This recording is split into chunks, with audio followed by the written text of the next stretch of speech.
Motoring journalists, such as myself, like to harp on about things like steering feel and chassis balance, but really for the vast majority of buyers, two things that matter most, even on a sporty coupe, are price and looks. And that's why the Peugeot RCZ is a winner.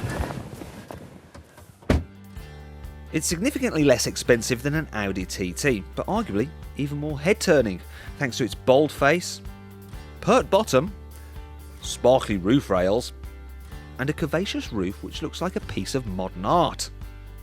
Despite being a small coupe, the RCZ actually has quite a large boot.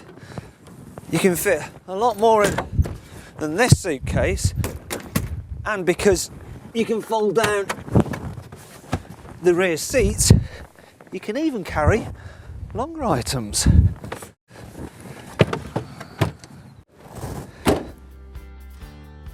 Inside, the RCZ feels very upmarket, with a cabin that can shame some far more expensive sports cars. Standard equipment is generous too, because even the entry-level sport model gets things like electronic climate control, USB input for the stereo and rear parking sensors, though I suggest you actually upgrade to the GT model, because then you get this lovely full leather interior and the electrically operated sport seats.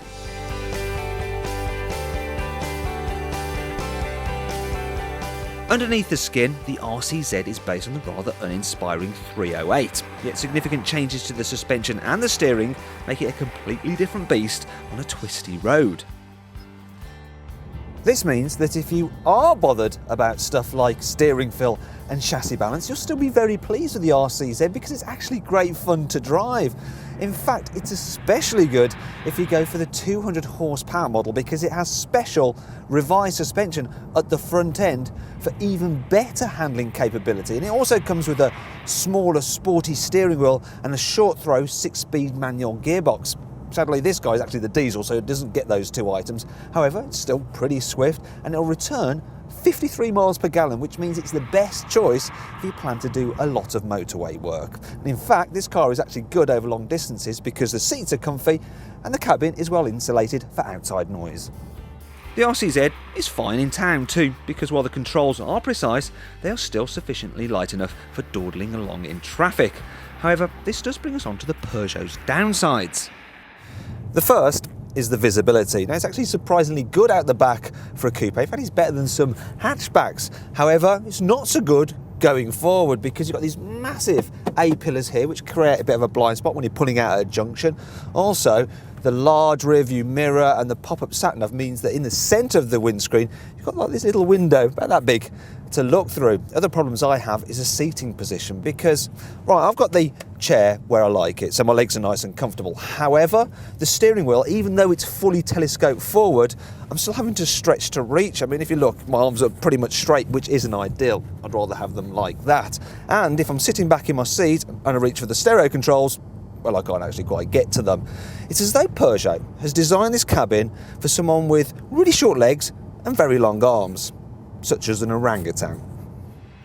Other issues are that the ride can feel a bit bumpy at lower speeds compared to a VW Scirocco, while the cabin lacks the practicality of the more spacious Vauxhall Astra GTC.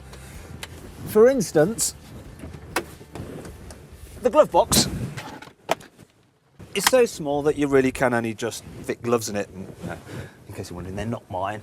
Well, you only get one measly cup holder, and it's so shallow that it's going to be all too easy to knock your coffee with your arm into your lap, and then you're going to have to go to a meeting looking like you've had a bit of a nasty accident. And then there's the space in the back because, yes, there are seats back there, but as you'll see, it's not particularly easy to get in, and I mean, there really is absolutely no room back here. I feel a little bit trapped. And the hardest bit is actually getting out. Okay, so some cramped rear seats, a ditchy glove box, and a tiny cup holder may not be deal breakers, but what might be is the fact that the badge on the bonnet isn't as desirable as the one on an Audi TT. That said, when it comes to price and looks, the RCZ is pretty unbeatable. What's more, it drives well enough to impress a motoring journalist.